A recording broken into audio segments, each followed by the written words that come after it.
ইরানের president Ebrahim Raisi নিহত হওয়ার পর দেশটির সর্বোচ্চ ধর্মীয় নেতা আলী খামেনি জানিয়েছেন, ফার্স্ট ভাইস প্রেসিডেন্ট মোহাম্মদ মোকবারকে অন্তর্বর্তীকালীন প্রেসিডেন্টের দায়িত্ব দেওয়া হয়েছে।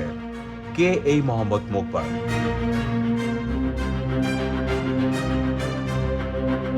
এখন ওয়ালটন ফ্রিজ কিনে অনেকের মতো আপনিও হয়ে যেতে পারেন মিলেনিয়ার।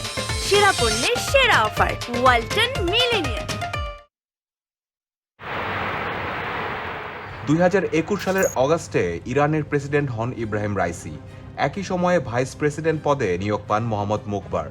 ভাইস প্রেসিডেন্ট হওয়ার আগে তিনি ইরানের সর্বোচ্চ নেতার সরাসরি তত্ত্বাবধানে পরিচালিত দাতব্য প্রতিষ্ঠান সিতাদের প্রেসিডেন্ট হিসেবে 14 বছর দায়িত্ব পালন করেছেন।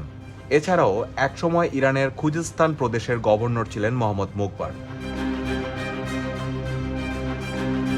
মোহাম্মদ মোকবারের নজরদারিতে সিতাদ করোনার নিজস্ব টিকা কোভিরান বারিকাত তৈরির কাজে এগিয়ে নিয়েছিল, যদিও এই টিকার কার্যকারিতা নিয়ে প্রশ্ন রয়ে গেছে।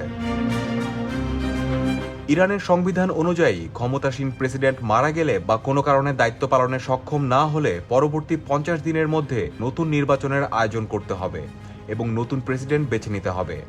নির্বাচন না হওয়া পর্যন্ত প্রেসিডেন্টের দায়িত্ব সামলাবেন ভাইস প্রেসিডেন্ট। তবে যিনি নতুন প্রেসিডেন্ট হন না কেন, তাকে ইরানের সর্বোচ্চ নেতার অনুমোদন নিতে হবে।